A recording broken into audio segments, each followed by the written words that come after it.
Welcome to Secrets from the Scene, a show for local musicians who want to improve their music, grow their audience, and learn about Minnesota's music scene. If you're interested in talking about all things music related and meeting interesting people from our local community, you're in the right place.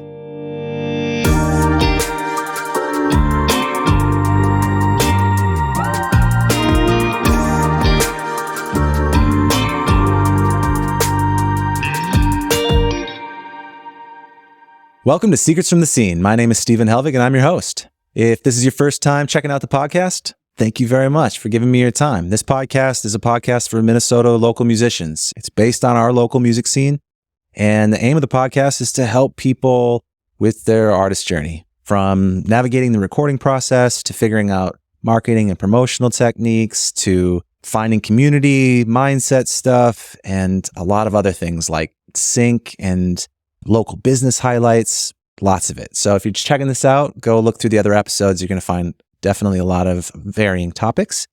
And today's episode is going to be a fun one. It's going to be on modern marketing techniques. I think a lot of this stuff people have probably heard of or are maybe a little bit familiar with, but I would beg to guess that a lot of people probably haven't tried at least all of the things that we're going to talk about. But my guest today, Joe Flip, has. He's an impressive musician doing a lot of really cool things. And what really stands out to me is that he has a plan. There is a strategy in place. He's got marketing stuff dialed up. It's working for him. And we're going to go through all the stuff he's doing, how he does it, and what the results are. It's going to be an awesome case study from an independent musician. So before we do all of that, let me read Joe's bio and we'll get into the episode.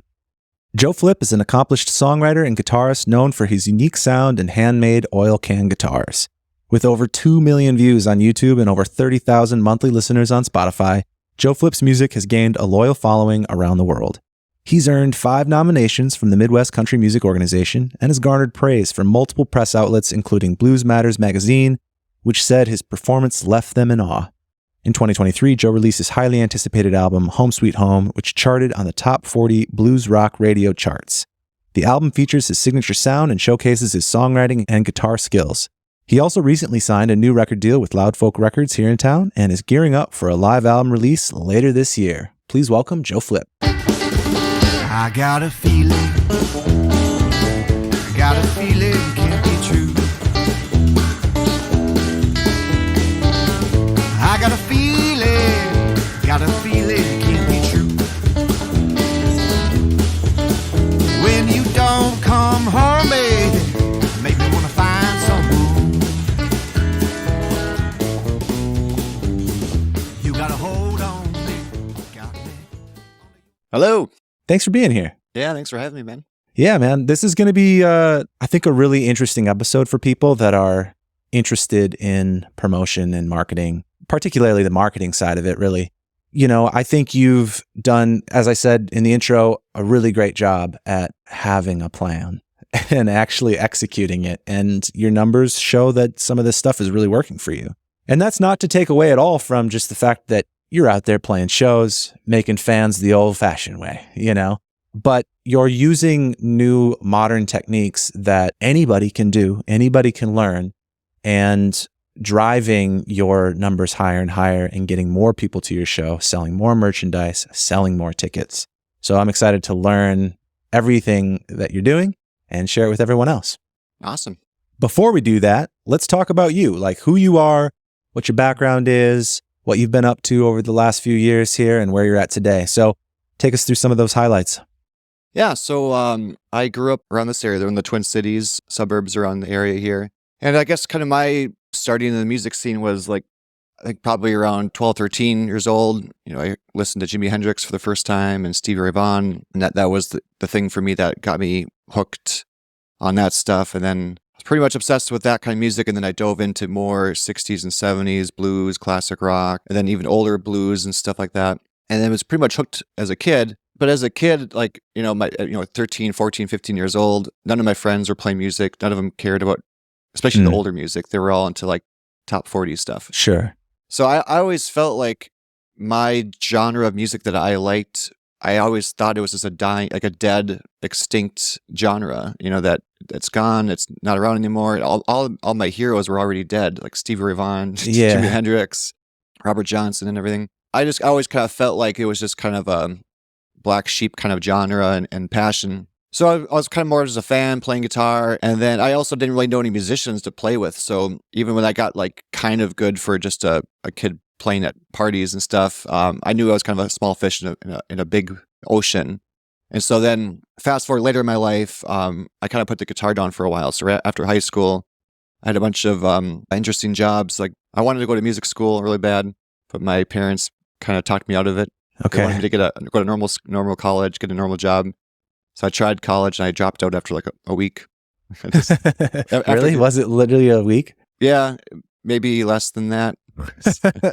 Yeah, I think ever since I found guitar and music, I was so passionate about that everything else just was not as cool or passionate about. So for me, it's like if I love something, if I'm passionate about it, I can just do it 24/7. If I'm not passionate about it, like a certain class or a job, I'm like I have the worst work ethic at it. So I found some sales jobs, and at that time, I was kind of like, it kind of fit my personality. I was kind of going away from music, and I was kind of partying a lot. It kind of matched that crazy lifestyle. So I did that for some years, and I was trying to find like a normal job, and then got a kind of a normal corporate job, got laid off, went through a divorce, had a baby, had a mortgage, single dad. So then I was instantly like stuck there. So then I was like, man, I haven't touched a guitar or played music in so long. I wonder if I could just try to do something in the music scene, and then I can always get a normal job later.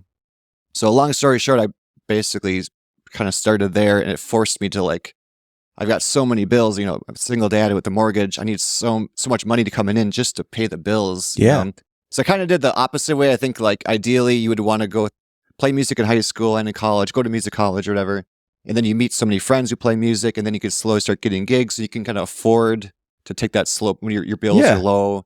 I feel like that's kind of what I'm assuming most people do, versus I kind of went the opposite. But also because of that, I was doing so many gigs, and then I started doing gigs where only the money was at. So then a lot of that was like more solo shows and playing at all these different, like random bars and whatever. And then starting to play a little bit more pop music here and there, even though I wasn't good at it. I was better at playing the stuff I loved, obviously, like old classic rock, blues, old country stuff. Did that for a couple of years, and I didn't really build that much of a fan base because And was that mostly solo? Sorry to jump in here. Yeah, it was. I did some band stuff here and there, a lot of solo duo stuff. But like I guess I look at it as contrast now compared to that phase of my life or career. It was mainly kind of just doing, I guess there wasn't much of a strategy to it. It wasn't a big career thing towards it. I was slowly improving, but there wasn't a really strategic passion and thing behind it. Yeah. You were just playing as much as possible. Yeah, as much as possible. And then obviously I need the money so much that I would take every gig as possible. And then certain gigs or other ones versus like as an artist, it's like the art comes first, obviously. So like there might be one gig that might be a really good artistic gig, but not paying that much, but a fun thing or a cool collaboration thing. So I did less and less of those. So that period, as you said, all right, I'm going to try to get into music and do as much music as possible. You start gigging a lot. When did that start? How many years was that? So this is probably around 2014, about 10 years ago, is when I kind of dove into it. And when I dove into it, I was literally like, most of it was like trying to teach guitar lessons here, doing a wedding DJ here and there. Okay, so kind of any music gig. Anything possible, like nonstop. But at the same time, I was like, I need this income to go this high, this fast, like this month to pay the bills. Yeah. So like, I didn't have any time to like, well, let's just write some music for a year and record, and let alone recording. Like that was out of the question because you just had to make some money so fast. So yeah, it was kind of like through that time, and plus I didn't know anybody on the scene, like any musicians. So I didn't even know that there was blues. Where did you go to school? I went to high school in Cottage Grove. Okay. How was there not any other musicians at Cottage Grove? Well, come on. I guess like maybe I'm exaggerating. So my cousins and my family were pretty musical, but most of them all live in northern Minnesota. So they were kind of an inspiration to kind of hang out with them and jam with them a couple of times a year. But there was a couple musicians in high school. When I think of like, I have some musician friends that they're like, I went to McNally, Smith, or whatever. And Sure. we had musician friends all through middle school, high school, and then in the music college. I'm like, oh, that is so cool. I would have killed to have like Yeah. that path, like that would have been so fun. Yeah, so I didn't really know anybody in the scene. So then I didn't even know that there was like blues bars or blues festivals. And there was a blues society. And I was like, this is so cool. So I started hanging out with those people, but I knew I was still pretty green, like musically, career-wise and everything. And then one thing, like, so Stevie Ray Vaughan was always my really big go-to inspiration on guitar and still is. So part of me was thinking, God, like, it'd be fun just to throw a big tribute to Stevie Ray Vaughan. And then let's try to find like all of the best blues rock guitar players and band members within the whole state. And then the art side of it was like, I love the music, and let's just get a bunch of people and play a bunch of his music and have a big party. Obviously, it's not like a tribute. We're not going to like dress up like him or sound exactly like him. We're just going to, tribute to his music. I was playing in a band at the time, and the band was called Cricket Dice. And I asked Mike, the guitar player, like who are the best blues rock guys, rhythm section guys? So he was laying off all these names. I think we grabbed like 6 of the best like blues rock players we could find, and like some amazing rhythm section. And we said, let's do it on a Sunday afternoon when musicians aren't working as much at the Minnesota Music Cafe in St. Paul. And then let's do like tickets, like $10 at the door. And I'll just try to promote the crap out of it for free on social media. No ads at the time. And then I was like, if we get 50, maybe 100 people, that'd be a huge win. And then maybe everyone can make like $50 each, maybe. Because there were so many people on the bill. Yeah. And it just so happened it was a perfect storm that it was like early April. It was the first like really warm day. It was like 75, 80 degrees. All the motorcycles were out. And all these amazing like legendary musicians that weren't on tour, like Bernard Allison, he tours all over Europe. He happened to be around, and then he happened to swing by in there, and I met him for the first time, and some of his friends and band members, and all these amazing musicians showed up, and I think we had like over 400 tickets sold. Wow. The first time. It was crazy. It was so freaking packed. Nobody was expecting that. Like, I think even the cops were called on us because it was so busy. It was so much fun. So then I got to like meet all these musicians because of it, that played on the show. I got to play a couple songs on the show, which was cool. And it was the coolest thing ever, but it was so much planning and everything. And I was like, well, that was a fun one and done thing. But then all these fans and even musicians were saying, let's do it again. Next year, let's do it again. So I thought, oh, all right, well, let's try it again. So we kind of did a similar thing. So what year was that? When did that start? This is probably like 2017. Okay. Yeah, so that was the big first like Stevie Ray Vaughan tribute show. And was that the first time you were like, all right, I want to start doing some specific tribute type stuff? Or were you kind of always doing that in your sets? No, yeah, I guess like when we did it was kind of a one and done thing. And I just thought it'd be done after that. But the fans and even the musicians playing were like, let's do it again. Yeah. And I was kind of hesitant because there was so much planning and then like it was just crazy before, and then even trying to be like the MC during the show and the ticket guy and the guy putting out fires, the security guy. Did you just sort of rent out the venue then? Yeah, pretty much. Yeah, I think we did that, and we were lucky that she let us give us the venue for the day too. I can't remember if we did it the same venue the next year, or I think we actually moved to a bigger venue, the Caboose in Minneapolis. Mm-hmm. So then we did that, and then I thought, God, what if we get like a big guest musician? And they're like, how can we even do that? And I think that next year, we had, I don't know, it was Chris Duarte from Texas. So he's like a big touring blues rock guy from Texas. So we had him as like kind of like the headliner guy. Yeah. And then the next year we had Scott Holt, who was in Buddy Guy's band for like 10, 12 years. And now he currently plays in Foghat in the band. So we had him as like the main headliner guy. Yeah. So it was almost like a mini festival kind of thing. Sure. To me, it was just more of like, it's just straight up blues rock stuff. Everybody did it their own way. Do the solos as long as you want, as many dynamics, and just like guitar Mageddon, and then we just called it the Stevie Ray Vaughan show. Yeah, I think those are the next two big ones. And then COVID happened. So it was like 2017, 18, 19, right around there. Okay. And at that time, you were doing music full time going into COVID? Yeah, still full time. So at that time, I could just feel myself kind of really getting mentally and physically burnt out. And so when I wasn't physically working, I was constantly trying to like doing booking and like worry about the next gig and try to keep the money coming in and always on the computer trying to do something that I didn't really have that good of a strategy or game plan, and still a single dad. So at that point, my son was probably like, so he's 12 now. So 2020, is that 4 years ago? And so at that point, I was kind of thinking, God, I should probably try to find a day job just to balance the work-life balance and that kind of thing. Yeah. And when COVID happened, it was like, well, there goes all the rest of my money. But then because of the COVID and the shutdowns, it really forced me to like reassess everything. So that was almost like chapter 2 of the career. Got it. So the chapter 2 was like, I need to get a day job ASAP somehow, obviously. And then by doing that, I think I can afford to treat my music career as a true artist kind of music career, and then focus on more on like songwriting, singing, arranging songs, and recording albums, and then truly treat it like a true, artist kind of career. And when you say true artist career, you just mostly mean like you get some more choices where you can focus on the art side a little bit more versus just taking whatever money gig you can get. Yeah, because like, I guess whether it's a cover or original or a tribute or whatever, I think focusing on what your passion is 100% and following that regardless of where the money is at. So then, and I was kind of like that in a sense where I was like, my goal is just to play music full time, and that's the goal. So that was kind of the first goal, and it technically worked. But then after a couple of years, I think I got a little more stubborn. So now it's like, okay, well, how can I turn the knobs a little more and focus on what I really want to do with music, not just do music in general?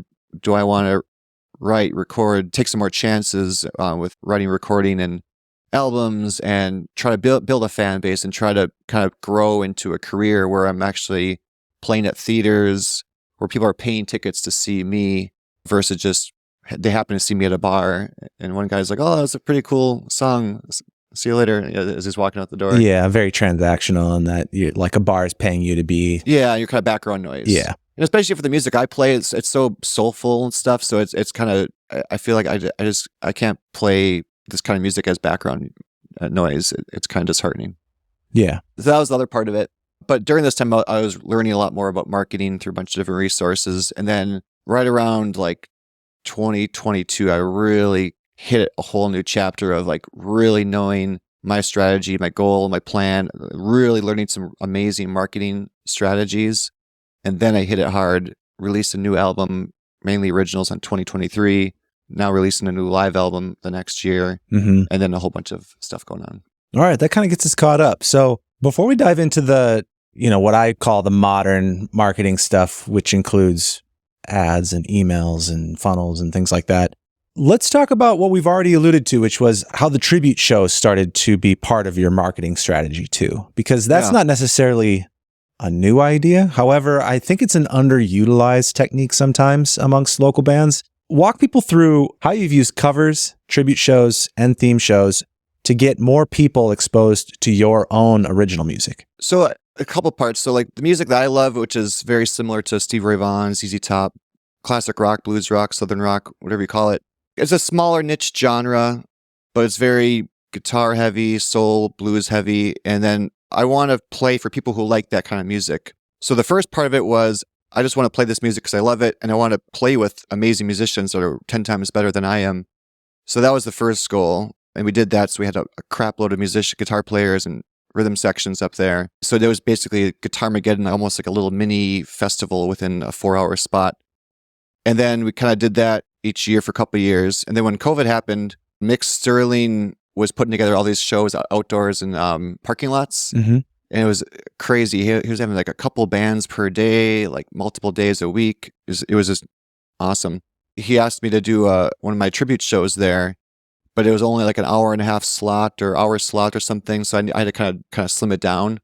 So I had just one rhythm section, and then as for guitar players, it was just me and 2 other guys, Brian Naughton and Cole Allen. So we kind of split it up. So we each did a couple songs each, and that was the show. And then we did that same show, that slimmed down approach, like once or twice at some other spots, and plus I was doing all the, the booking, the marketing, the promoting, and doing the whole thing. So then my thought was like, well, maybe I can get by with just the show with just me. So the first part, that was never even in the thought, because I was so green and young at the time. So I thought, well, maybe I can do the show with just me. So I tried it once where Stevie Ray Vaughan tribute show featuring Joe Flip. And I was like, hopefully people show up. And they showed up, and it was just as great. So I'm like, oh, perfect. was working great. So then I did that for like the next year. Then the next year I thought, well, I love Stevie Ray Vaughan stuff, but I also like a lot of ZZ Top and other blues rock, southern rock stuff. But I thought, well, ZZ Top and Stevie Ray Vaughan, they're both from Texas. Maybe I call it a tribute to Texas blues rock or something, featuring Joe Flip. So the next year I changed it to that. But then there's a couple other, I found out there's a bunch of other musicians that I like that are from Texas, like Freddie King, and even Waylon Jennings is a country guy, but he's from Texas. And so I kind of called it that Texas blues rock kind of thing. And then that was the next show. And then I even started throwing my originals in there. So after a couple songs, I'd say, here's another song I just wrote my last album, very inspired by all this blues rock, southern rock stuff. Here you go. Boom. And the crowd loved it just as much as the last song. And so then I did another song. Now we're playing the theaters with like over 200 people are coming buying tickets to see us at sold out theaters. My drummer was like laughing after the set because he said, God, this is the same set we play at any other tiny little dive bar where people aren't paying attention to us. But we play it at a theater, people pay to come see us, and they're just like, they're so feeling the music. You can hear it, you can see it, and that's the kind of music, that's the stuff, interaction I want to see as a musician, is that interaction back and forth with the crowd. So that's how it kind of slowly evolved that way. I like that technique because it's a great way to find new people that are interested in they want to see live music, and find the people that particularly like your music. So if you can bundle what you're doing into a niche that makes sense for a tribute show because it is like a big artist or like a big genre, particularly from the past, I mean, that's generally how tribute shows work. It's a great way to find new people and to ultimately play better venues versus just doing, the background noise at a bar show, as you alluded to. Does it work for every single band? Probably not. As I said, I don't know if you're going to be able to do a tribute show to something that's new and modern because it's new and modern. Tribute shows and those kind of fans are generally looking at music that they can't find anymore. And so they're buying tickets because they want to hear their old favorites. They know those, but they also want to hear new stuff too. Yeah.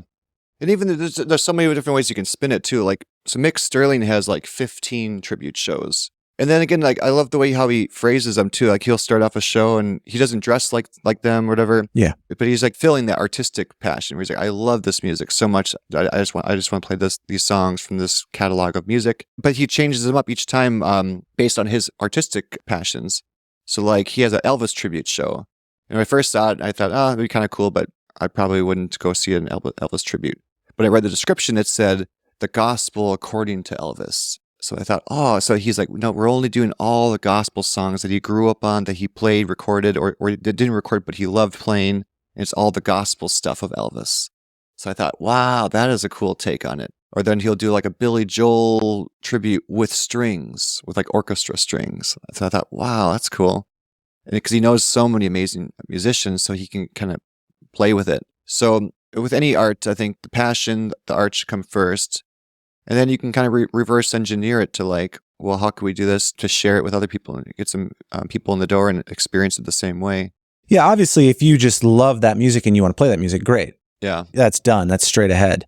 But I like that you're doing that, but you're also tying it into your original and your own agenda, essentially of going, hey, but I have some original music and I'm going to throw those in. And it's not as scary because they love that music, and if my music is similar because they're so inspired by it, they just fall right into it. Yeah. And the cool thing is, like, when I had those shows, like, I'll have people that'll say, hey, I just happened to see the poster, Stevie Ray Vaughan tribute. I thought, that's awesome. I'm coming to see that. But then I also had a ton of fans that are like, have been seeing me since the very first show at the Music Cafe. Yeah. They're like, I was there for your first tribute at the Music Cafe and the caboose and everything.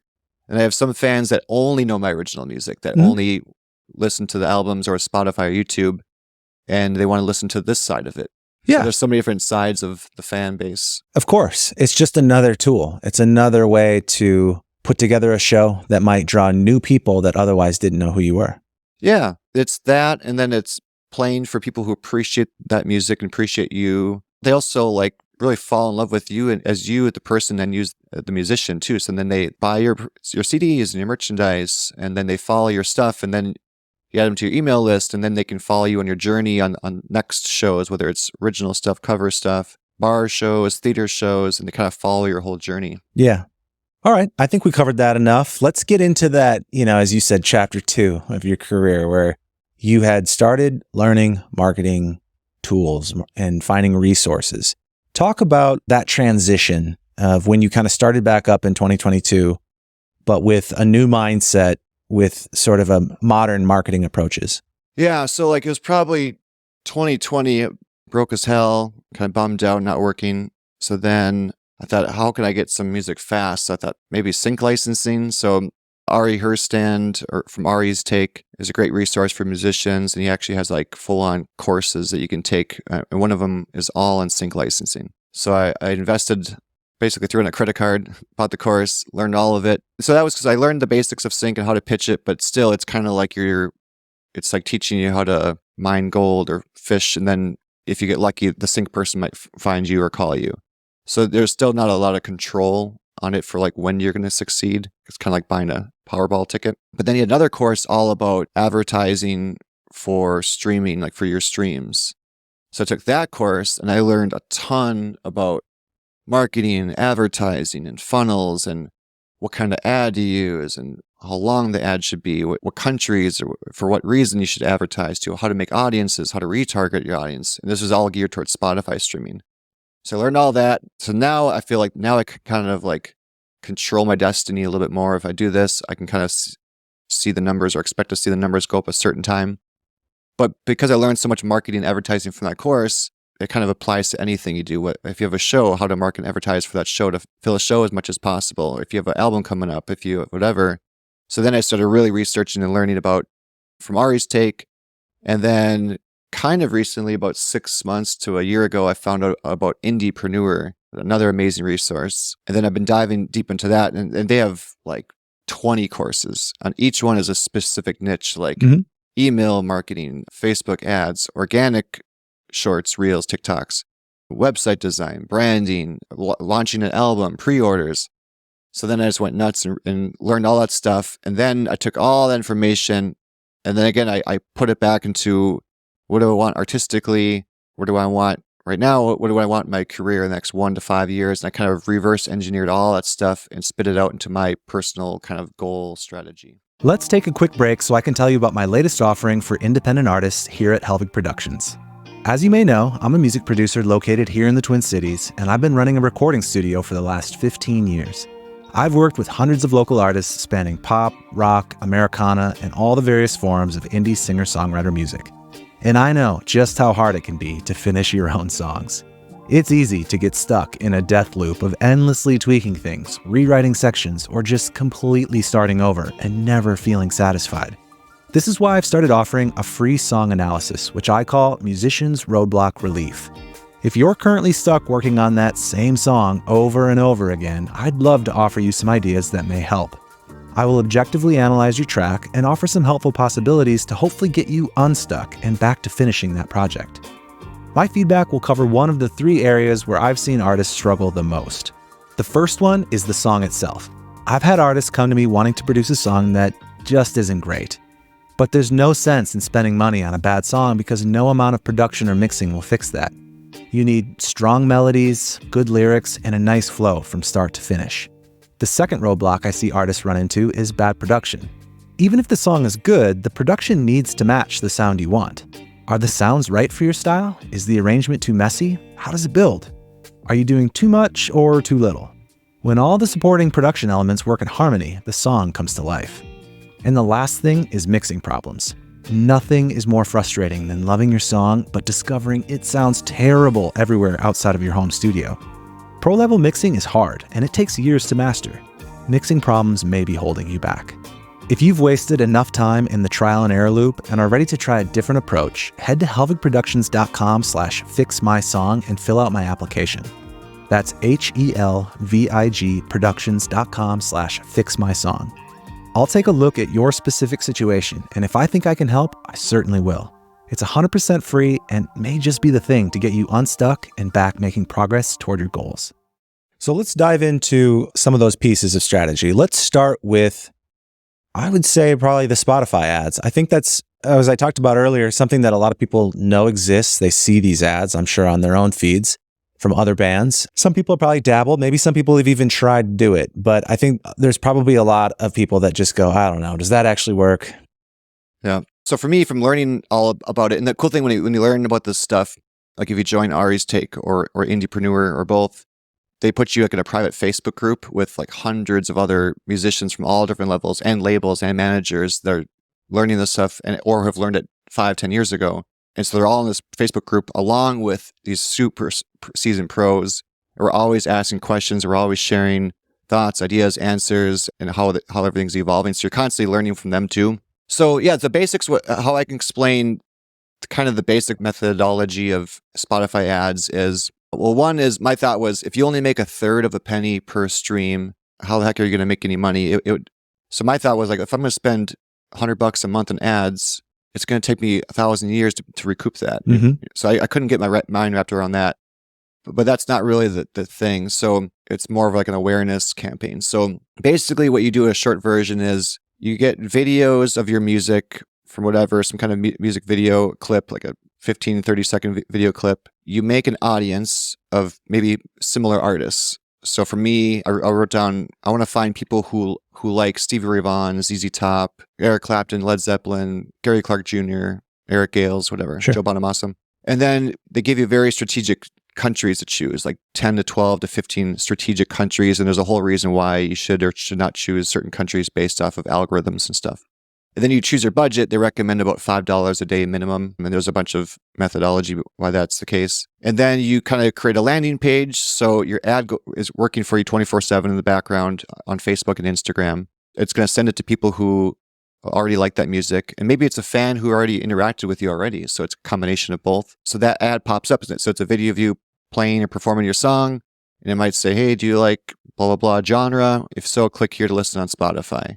And then if they click it, it goes right to the Spotify song or profile, whatever. And then it's a numbers game. So after hundreds or thousands of people see it, you get a small percentage of that. The people actually click on it, and the percentage who actually listen to your streams or follow you, and might follow you again. So it's definitely a long game because it's a cold audience, And that's the other thing I learned about cold audience versus like a hot audience. So you can think of it as like a date, a first date versus married for 20 years. It's a totally different relationship. You can do and ask, for certain things differently because of that relationship.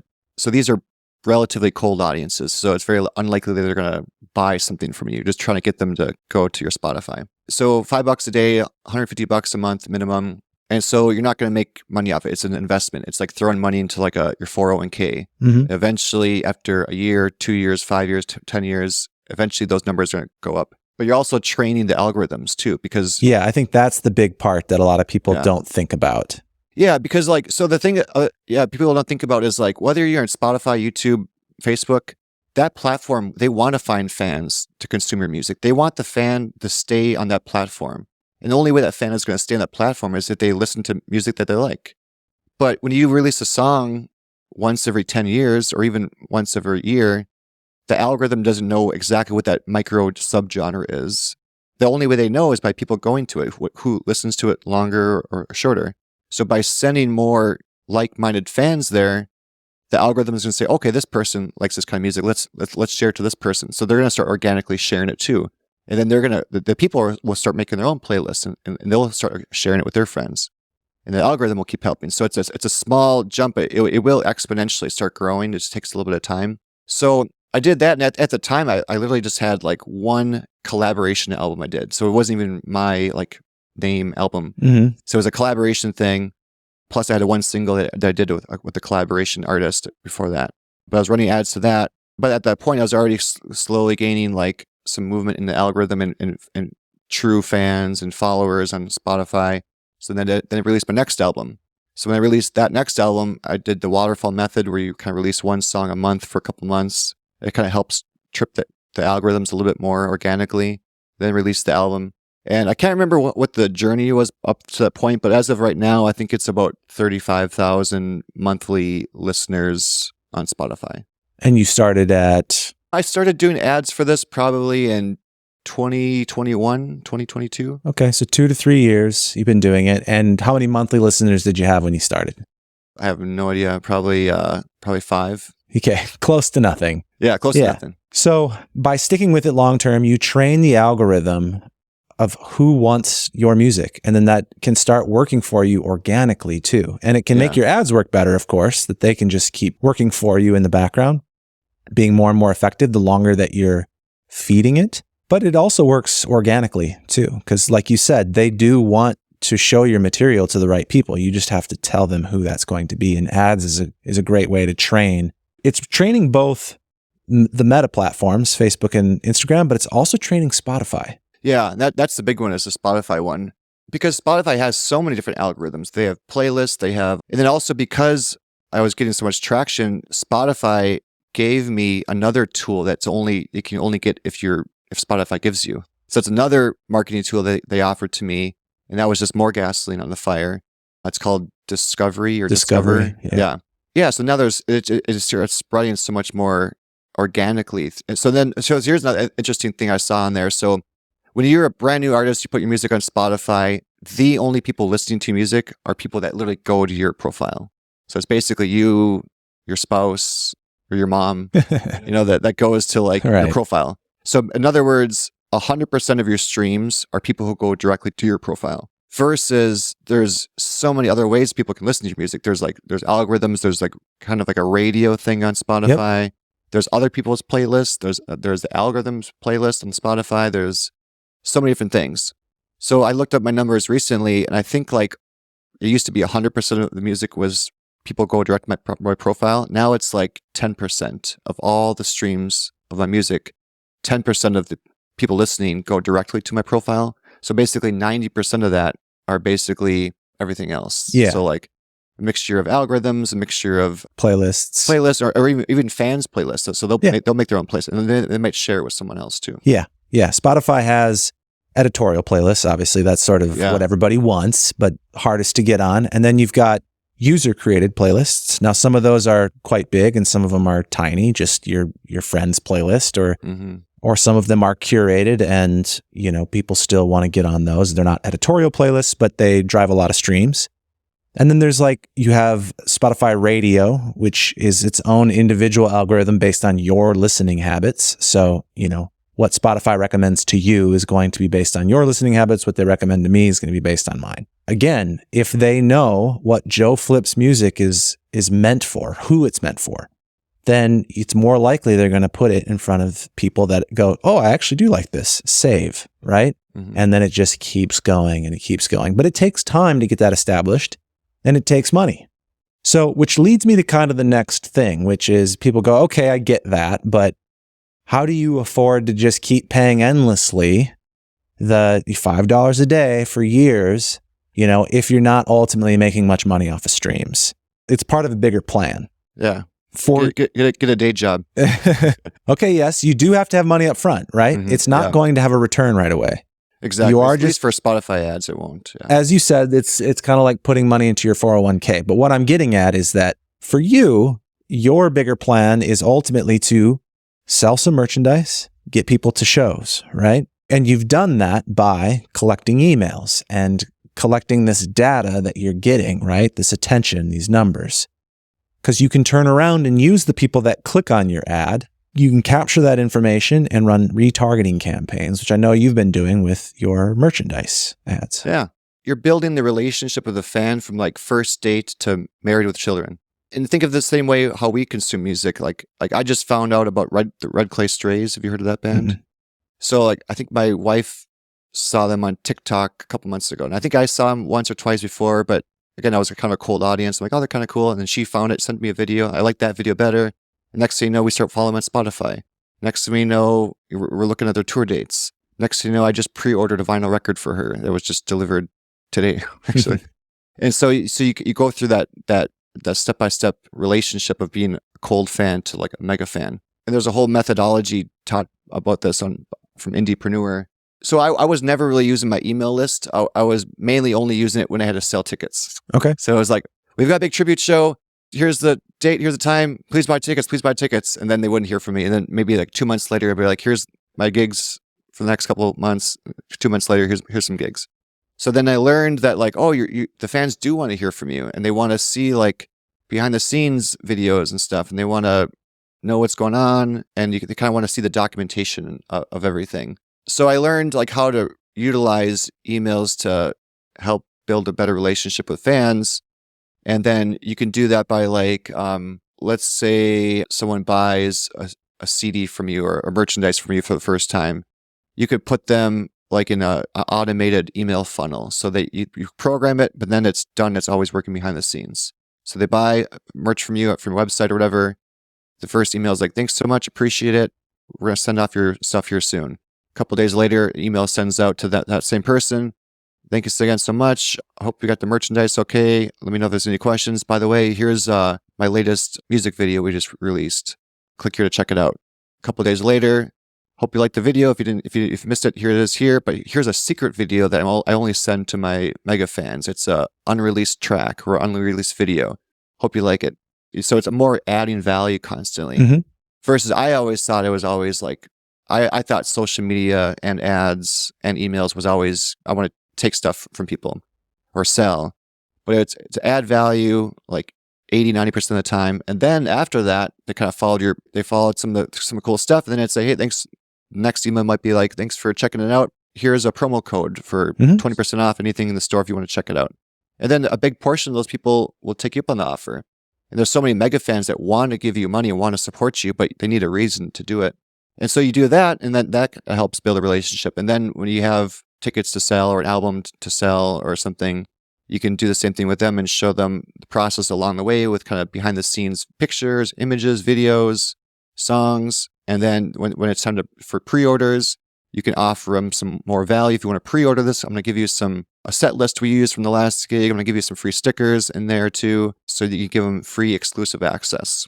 Yeah, it definitely comes down to having something to offer right away. You need a lot of content for this, which, as you alluded to already, here's a secret video, here's an unreleased track, here's a million different things. You need something to be offering people that they want. Now, plenty of people are going to ignore this and not care, and that's fine. The sooner that they click off of it or unsubscribe, the better, ultimately, right? Because you're just looking for the people that are really into what you want and do appreciate what you're giving them. And they go, oh, yeah, thank you for this. I love this music. Oh, that's an unreleased track. That's awesome. And they get more and more involved. You're building a relationship. But it does often start by giving away stuff for free. In this podcast episode, it's going to happen to you. There will be an ad where I offer to do a free song analysis, and it is all free. It's literally it takes me time. I have to set up calls and do it and listen to tracks, and it's just to help people. Some people are going to use that and go, great, thanks, see you later. Not interested in anything else. Some people are going to take me up on that and go, you know what, I actually need some more help too. And you start building a relationship with people, and then the people that it's right for, that go, actually, that was really helpful and I could use that again. And then now there's trust. They've gotten value, and now they go, could I maybe use you for something else? Sure. Yeah. Is this the right fit? It is sales. It's marketing. And a lot of musicians feel really like about that a lot of times. But if somebody actually needs that, if they are looking for your music or whatever product you're, selling or trying to promote, great. It's a win-win for both sides. And so if you can keep it framed up as what you're promoting, whether it's your music or your show or your merch or anything, or your recording studio like me, if it is genuinely making people's lives better or doing something that's making them happy or making something easier for them, promote it. Offering value all the time, especially free stuff. And you'd be surprised what you can offer for value that's free. Talk to musicians who are already doing this. So I've talked to my friend Jennifer Lynn, who kind of referred me to Indiepreneur. And she was telling me that when she was mixing her album, she's like, you're kind of grinding there, mixing an album all day long. And she just started posting a picture or a selfie or a short video clip of behind the scenes. And she thought, well, I don't know, my fans won't like this, would it? But there was actually, I think they were emailing her saying, hey, look, I want to see some behind the scenes stuff. So I think that's where she got the idea from. So she would post a little 30, 60-second clip, we're just in the studio hanging out, working on mixing some stuff, and then to kind of being a fly on the wall. Because think of us, imagine if you could watch some behind the scenes video being a fly on the wall when Jimi Hendrix was recording in the studio. You would kill for that footage, So think of your diehard heroes, just to kind of watch the behind the scenes, whether it's an image, a video, or whatever. So yeah, you can offer a lot of that stuff and it works. And not everyone's going to go from, not hearing you to buying all your stuff within 2 days, and some people are going to come off and on. But overall, it will make a big difference in your career, just like how we consume music or other things. Yeah. So you've got that where you can be promoting stuff that's free to start the relationship. But then once you have people that are into it, they're like, yes, follow, send me more stuff. Then you can start targeting them with, well, hey, here's this new album that's coming out, or hey, here's my merchandise. And I know you've done a little bit of that too, right? The free plus shipping stuff. Yeah, so that's another cool thing I learned from Indiepreneur. What they do is like you run an ad, and again, you kind of target to people who might like your genre. So you're trying to fish in the right pond where you have a chance. And let's say it's a video of your song on an ad, and it might be like, hey, do you like this style of music, or whatever it is in the ad. I'm gonna offer a couple of free CDs. If you want one, if you don't mind just paying for shipping, I'll send you a free CD. Or we have some extra CDs that are in stock from our last album. Or we have some extra hats or shirts or something. So you offer something for free, just pay for shipping. And so then again, out of every 100 people who see the ad, a certain percentage might say, oh, what the heck, that's pretty sweet, I'll check it out. So then they'll pay $5-6 for shipping or whatever it is, get the free CD or shirt, whatever it is.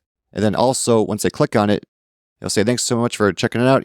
Put in your information. Hey, by the way, we have a brand new album or a brand new shirt or CD or whatever it is. If you want to grab that, feel free to add it to your cart for just another $10 extra. And sure enough, a big portion of those people will do that. And when they add it to the cart, you could do another thing. Hey, by the way, there's another thing here. And that whole philosophy has been done forever with McDonald's. Like, do you want fries with that? All right. So they were kind of the first ones that kind of started doing that stuff. And again, it works a lot. So because of that, that's kind of like a really good campaign to start first, because you're acquiring brand new customers and they're buying something from you, which is awesome. And they're entering the email address. So now you can keep in touch with them. And then and chances are a big portion of them are going to buy more stuff just because you asked. Yeah. And they said, yeah, sure, what the hell? I'll get an extra hat for whatever, or an extra CD. And then you could put them through an email funnel and show them some more content of videos of you and stuff and get the relationship going. And since I've been doing that, it's great. Like most of them will actually email me after they order, like, oh, I love this stuff. Or they'll comment back like a week later. I'm like, oh, I'm loving the new CD. It's killer. And then they go through my email funnel. Mm-hmm. And then a couple of weeks later, they'll say, oh my God, that last video was killer. That was so cool. You could see in real time the late relationship building. So yeah, so they call that like a free plus shipping and handling. So I have one where it offers $10 for the first CD. And then if they want to add a second CD, it's an extra $10. Like a sale that I offer to people who probably haven't heard my music yet. Or maybe with the algorithms, maybe they have seen a video here and there on social media. And so the algorithm knows they might be kind of warm. And then it might target them too. Do you do retargeting campaigns? Yeah, sometimes. It all depends on what the goal is. So, what they've been learning lately is the algorithms and ads are so good now. Like before, they used to be like for a cold-ish audience, you list like 5 or 6 artists that sound like you. Yep. To kind of find like someone relatively in that. And again, just for people listening, cold just means they don't know who you are. They're just strangers. Yep, exactly. But now they're saying the algorithms are so smart now, like don't even just have it wide open for a cold audience, just as far as maybe just the USA if you're sending CDs. Because the algorithm knows, because there might be someone who interacted with you today and saw a video or a post, or maybe they interacted with you a couple months ago, but they haven't seen your organic stuff, because it's pretty rare that they even see your organic stuff the way stuff works. And then they're testing all these people. Maybe it's older people, maybe it's younger people, maybe it's people who, there's so many different variables. And so the algorithm is always trying to work to try to do the best job. It's training the machine, is what they call it. Yeah. So then for retargeting would be like your warmest audience. And retargeting simply means that you're targeting people that have interacted with you. They might follow you already. They might have clicked on some of your content, watched a video for a certain length of time, clicked on an ad, been to your website, been to one of your profiles, whether it's a Facebook page or an Instagram profile or anything. All of that data, as long as you're tracking it with pixels and that sort of thing, is retargeting. And then you're really focused in on a warm audience, people that at least have interacted with you. Yeah, and a really good example of that is like, let's say you're selling tickets to a show. So let's say you want to market 50-mile radius around this one city. They click on the ad and it takes them to buy a ticket to your show. So it's a very easy call to action. Let's say there's a 200-seat venue.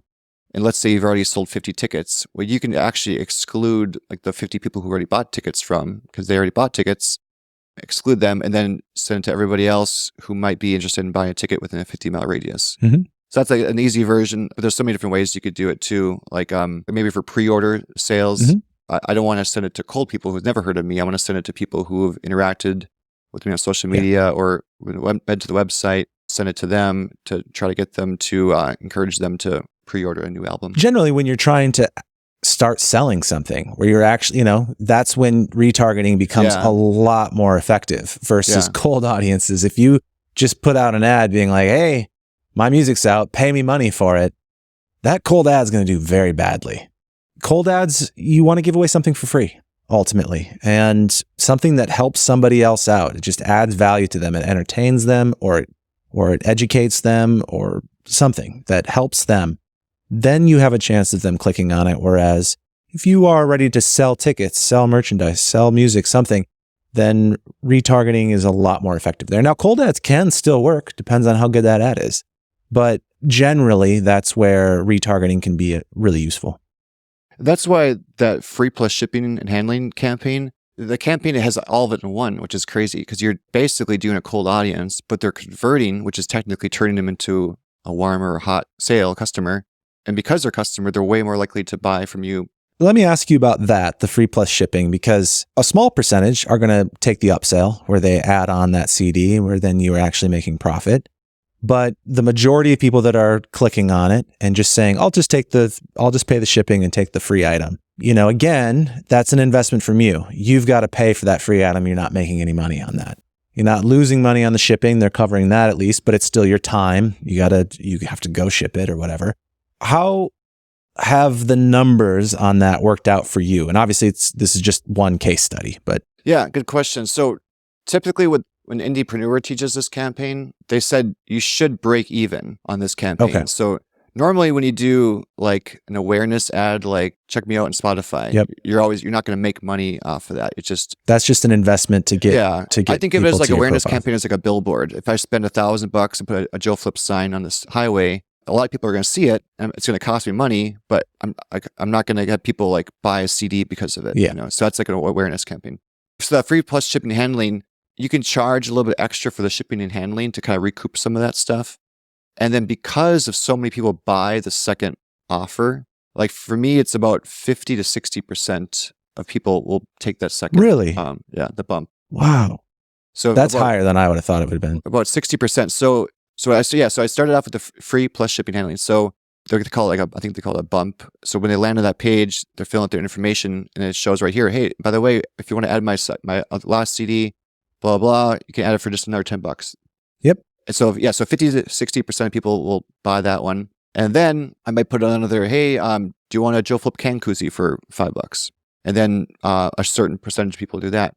So if you didn't ask for any of that stuff, it would literally you're just getting the shipping. So you're probably losing money after the cost of ads.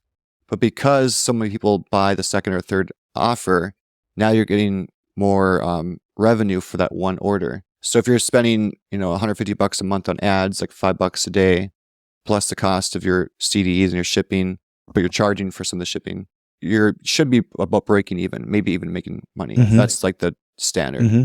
But then you can do other things. So then now what I do instead of free plus shipping, it's $10 for the initial offer. But what I'll do is I'll autograph it, man. So I'll say, hey, I want to give you my autograph CD plus a sticker, plus the digital album, plus the CD for only $10. So it doesn't cost me anything to autograph it. It costs me very little to add a sticker to it. But now I'm offering more value. I want to offer that value way more than what $10 is worth. Yeah. And so then second CD is also autographed with a sticker and digital album and everything. And that's a little card. That's a digital thing. Yeah. So you should be break even if not profiting off of that. Yeah. And then also because you have all these new customers, they're way more likely to purchase from you very, very soon. Way more than a cold audience, or way more than someone watching you at a dive bar for the very first time or just not paying attention to you. Yeah. Yeah. All right. I think that covers a lot of the ad side of things. There's one more piece of the strategy that I want to talk about with you, which is how you use your email list. Because right now you're gearing up for this live album release. And I know that you've got tons of content for it that you're cutting up, and that a decent portion of this is going to be reserved for people that are on your email list. So how do you use it? How do you collect it? How do you build it? Walk people through that. So this last album was technically like a tribute to Texas blues and rock music, but I did a bunch of originals and stuff in there. And we recorded it live. So now I have video of the whole show, recorded it live. So now I sent it to an engineer. They mixed and mastered it. Now we got video of the whole show. So now I chopped up one of the videos for one song, and it's unlisted on YouTube. So I posted on social media and I said, hey, if we have if a special secret video, it's not going to be released for a couple months. The album's not even done mixing yet, but I just finished the first round or whatever. If you want to see the video, click here and join the email list. So you create an automated thing where they click on it, they enter the email address. Once they hit OK, it instantly sends them to a link where they can watch the whole unlisted YouTube video. And then also that now they enter the email list from that funnel. It's an automated funnel where every couple of days I'll send them like a new video or behind the scenes, or kind of take it through the relationship for a while. It's usually like one email every 3 days for like 5 emails or so. Mm-hmm. And if you want to, after the last one, you can offer them a promo code for some merchandise. And then a lot of people take you up on the offer. And then obviously you can email campaigns whenever in the future.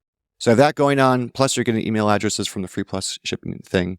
And then you can actually run ads of warm audiences, excluding your current email addresses for that secret video to get people on there. So now with the live album, it's scheduled to release September 27 of this year. So I'm going to start pre-orders soon, about a week or so.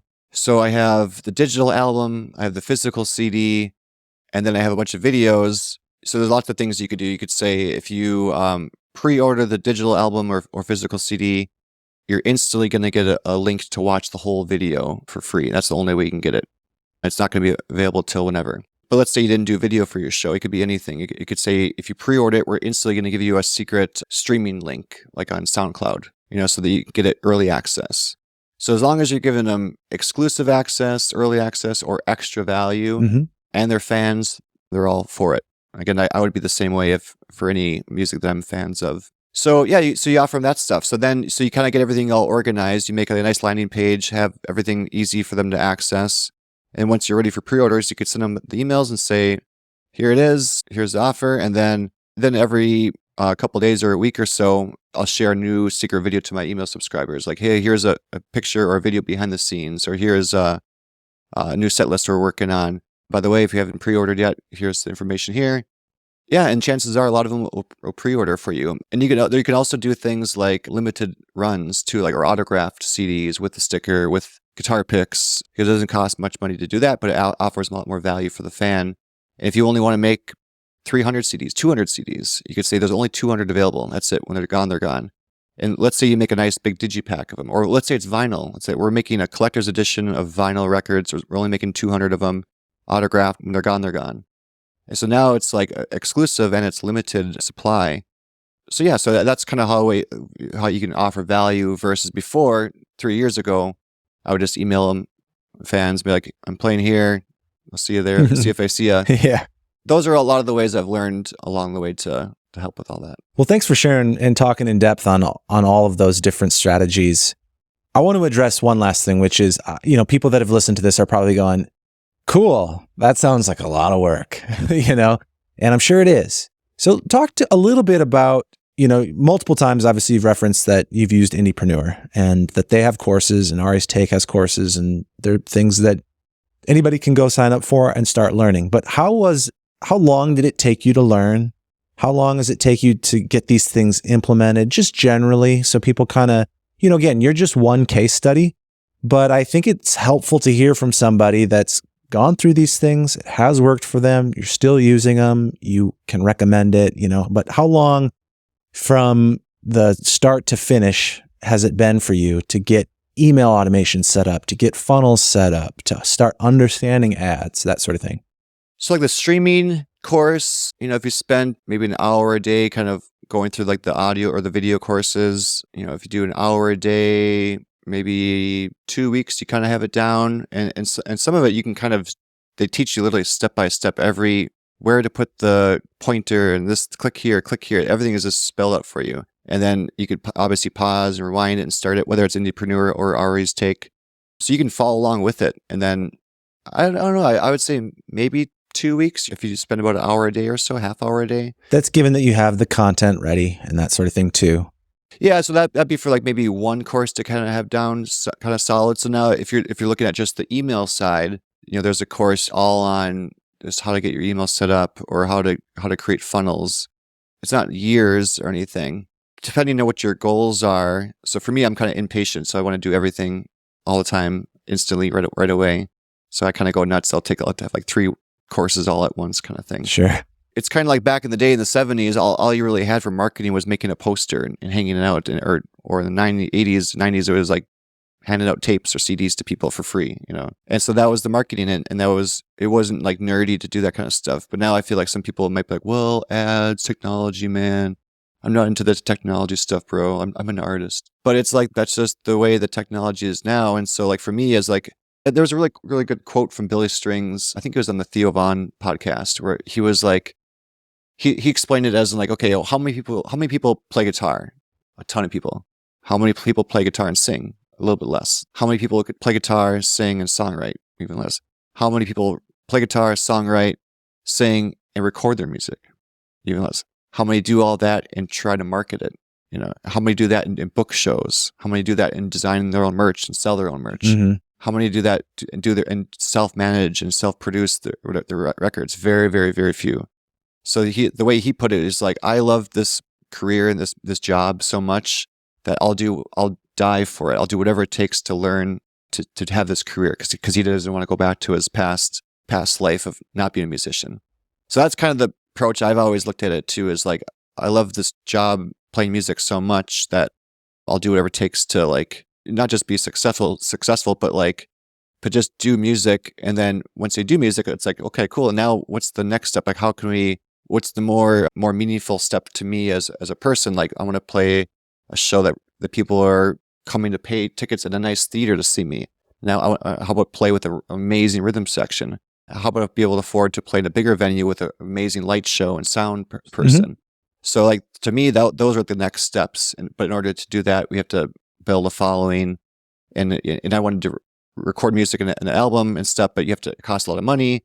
And when you do that, when you spend all the money, you want to hopefully get enough merch sales to cover that cost, so you can kind of rinse and repeat and do it again. Mm-hmm. So that was kind of my personal goals and how I reverse engineered why I wanted to do it. But to answer your question, I would say a couple of weeks per kind of segment of training videos. I would say that's definitely on the fast side. It makes sense that you could get something going, and then it kind of comes down to like how in the weeds you want to get with setting up all of those things. Like, how long is it going to take you to be satisfied with your ad copy or your video content for the ad? How long will you be will it take you to write those emails for a funnel, that kind of thing? I've gone through all of that stuff as well. It definitely takes me longer than that, but point is, it's doable. It's doable, but it will be work. It's an investment. You not only need to probably pay for some courses to help you get through it instead of trying to just do everything yourself, but additionally, you're going to need marketing budget. Just like you need a budget to do recording and making content, you're going to need a budget to do that. It doesn't have to be excessive, $5 a day, but you're going to need something set aside to do it. So it is something you have to take seriously. And there's all kinds of costs. It costs gas money to get to your gig. It costs, you need strings for your guitar. And I think as us as guitar players, like, we justify buying all kinds of pedals, all kinds of guitars, new necks and new bodies and all kinds of stuff. If you justify this is going to help you utilize that stuff so much more. And then especially when you buy like an actual training course from an actual professional music marketing agency like Indiepreneur or Ari's Take or something similar that's like vetted and like that works, it just takes all the guesswork out, because now I know exactly what to do, why to do it, where to do it, in what order. Because otherwise for me, it's like, I don't know, do I do this? Do I do this? And you do it all. And that's kind of where like the anxiety comes in. At least for me, it's like, I don't know what to do, if I'm doing it right, if I'm throwing enough money. Yeah. But when someone says, oh, here's exactly how I do it, boom. It's like if you're a kid and you want to buy a guitar for the first time and it's like, I don't know what to buy. And the guy is like, bro, buy this one. The chicks dig it. It's like, all right, I'm buying that guitar. Well, thank you so much, man. This has been a great conversation. I think a good case study for people that are interested in maybe some of these techniques and want to learn more. Hearing from somebody that has used them and has had success with them is helpful. One question I've been asking everybody is to share a secret from the scene, something that you would want to boil down maybe from this conversation or just looking back at your career so far up to this point that you feel has been really key to getting where you are today, or something that you think your younger self would really want to hear. Ooh, good question. So what would a younger self of me want to learn or know about in the future? Yeah, they were tuned into the podcast. I wish I would have started earlier, man. It's like that's the secret of everything. It's like we're always too afraid to start something, whether it's record or sing or play a new instrument or release an album, or a lot of us are always afraid to take that first step. If I could go back, I would have learned guitar earlier. I would have gone to a music school or music college. I would have tried to meet more musician friends and start jamming earlier. I would have tried to learn the marketing stuff. So in that sense, maybe the secret is to don't be afraid to take some risks. Absolutely, man. I think it's like, I was just thinking about that the other day. Like, as a musician, we can like, we forget how you grind to like play, to learn a song or play your guitar, play your, whatever it is. You forget the grind, but then you kind of plateau and you kind of sit in that comfortable area. But then if you have to learn a new thing, like I have to do taxes for my business, this sucks. I hate taxes. But if you force yourself to do it, grind through it, and then you feel better after you're grinding through it. So yeah, I think just don't be afraid to take chances. Don't forget what it's like to grind through stuff, and no excuses, and just make it happen. I love it. Joe, if people want to follow you, connect with you, see a show, where would you like to send people?